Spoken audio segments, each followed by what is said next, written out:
Bonjour l'Occitanie, bienvenue en terre lauragaise. Aujourd'hui à Revel, au pied des montagnes noires, vous voyez un bel hélicoptère derrière moi.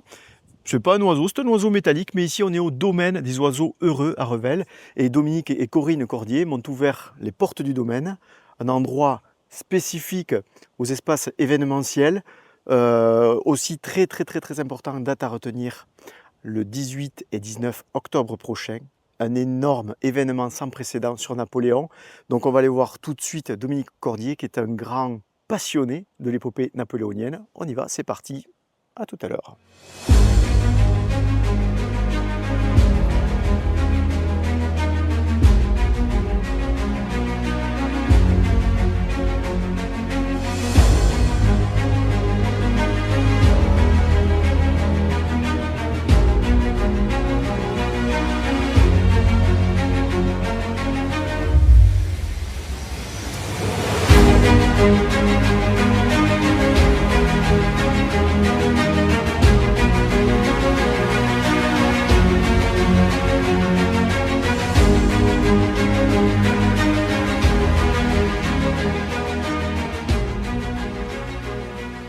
Bonjour Dominique, Bonjour Seb, comment vas-tu? pas mal aujourd'hui. Pas mal, hein? Même très bien, on a un super soleil. Oui, Les gens ont vu dans les images tout le domaine des oiseaux heureux ah oui, ça à c'est Revel, au pied de la montagne noire. parfait. On a vu un oiseau de fer aussi, qui est très beau. Oui, Tu me raconteras un cette petit histoire hélico. d'ailleurs. Voilà. Donc qu'est-ce qui se Mm. passe ici au domaine des oiseaux heureux? Plein d'événements Voilà. associatifs, familiaux, professionnels, culturels, événementiels. Et c'est sans doute le cas dans ce qui va suivre. C'est ça, on a deux grandes salles énormes. Il y en a une qui est très grande, une un peu plus petite, mais j'ose même pas employer le terme petite. Mm. Elle est quand même très jolie pour des conférences, entre autres, mariage, comme je disais tout à l'heure, des événements, des expos. On a des cuisines professionnelles exceptionnelles qu'on a vu aussi dans les images. Et surtout, je suis là aujourd'hui parce que là, dans quelques jours, 18 et 19 octobre, qu'est-ce qui va se passer d'extraordinaire et de sans précédent, j'ai envie de dire, parce que Mm. quand même, surtout ici, dans la région. Napoléon a décidé de venir passer le week-end à Revel. Voilà, Dominique a ressuscité Voilà. Napoléon. Et Napoléon vient avec tout un tas de ses amis qui sont aujourd'hui 200 ans après représentés par des associations.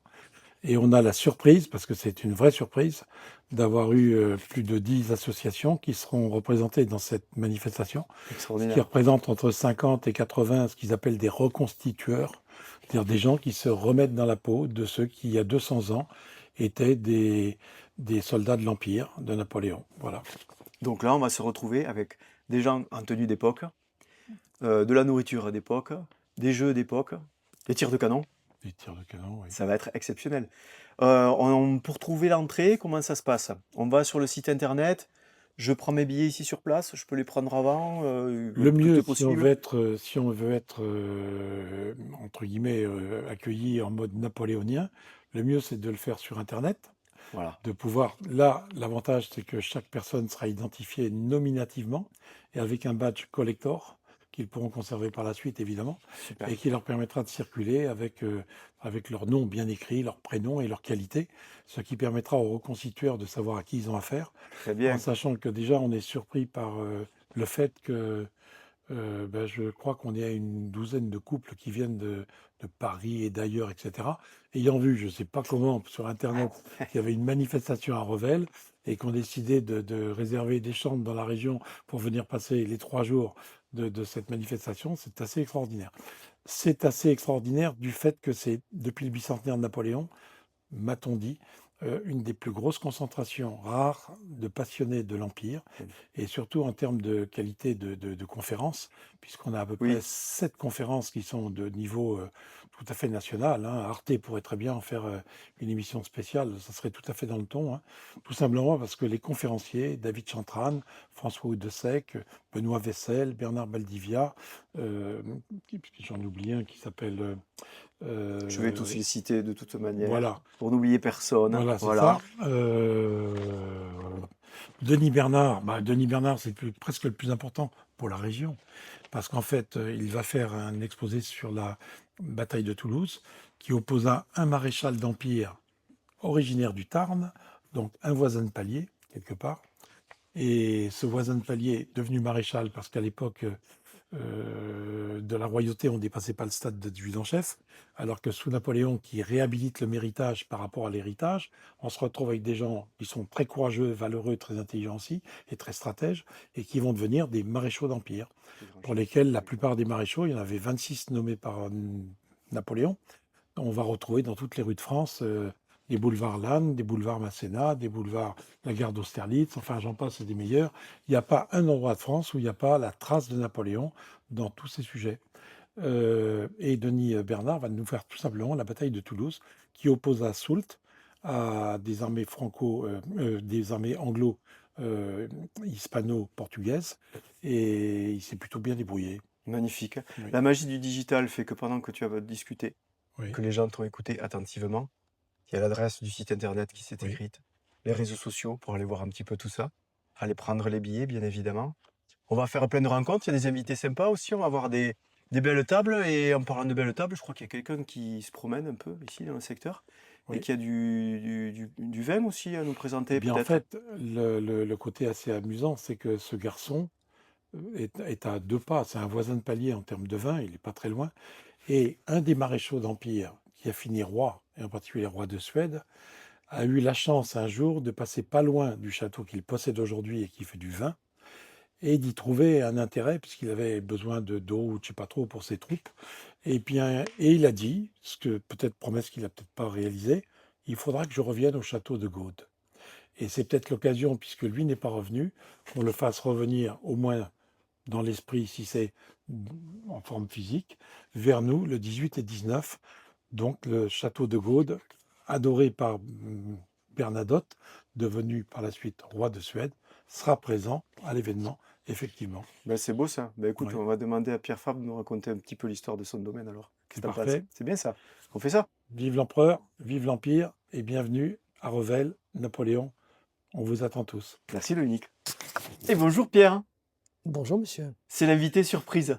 C'est l'invité surprise. avec plaisir. Voilà, parce que on va dire qu'on a quand même déjeuné ensemble avec Dominique, leurs épouses et Pierre à midi. Et puis comme Pierre va participer à cet événement, d'une pierre deux coups. Voilà. Ah ouais, ça Donc va être Pierre facile. qui a le domaine de Gore, Gaure, du coup dans l'Aude. Tu me parles un petit peu de ton vin? Voilà. On fait saliver un peu les gens dans le Lauragais comme ça. Le château de Gore est entre Carcassonne et Limoux. Ouais.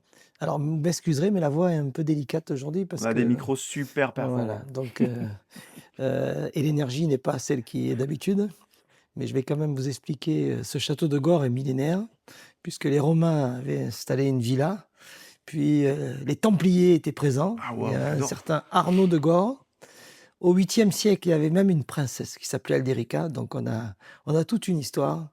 Et depuis 2005, j'ai écrit un tout petit bout de l'histoire de Château de Gore avec le principal objectif qui était de faire des grands vins. Voilà. Fils de vigneron du Gard, région de Limoise. C'est magnifique. Après un parcours dans l'industrie, je suis revenu à ma racine occitane et en même temps à ma volonté de faire du vin. Les terres et les vignes. Voilà. Alors, je monte souvent mes mains en disant, Ouais. voilà, des vraies mains de vigneron. Voilà, c'est pas des mains de banquier comme on dit des fois ici. Mais tu sais quoi, je passerai te voir sur ton domaine. Et comme ça, on verra tout, le château, les chais, les vignes. Mais avec grand plaisir. Peut-être on va goûter aussi. Voilà. C'est jamais. Mais tu auras l'occasion de goûter le 18, puisque Eh ben Dominique voilà. m'a gentiment invité. Donc tous les petits curieux, là, si vous voulez déguster son vin, eh bien 18 et 19, vous venez au domaine des oiseaux heureux.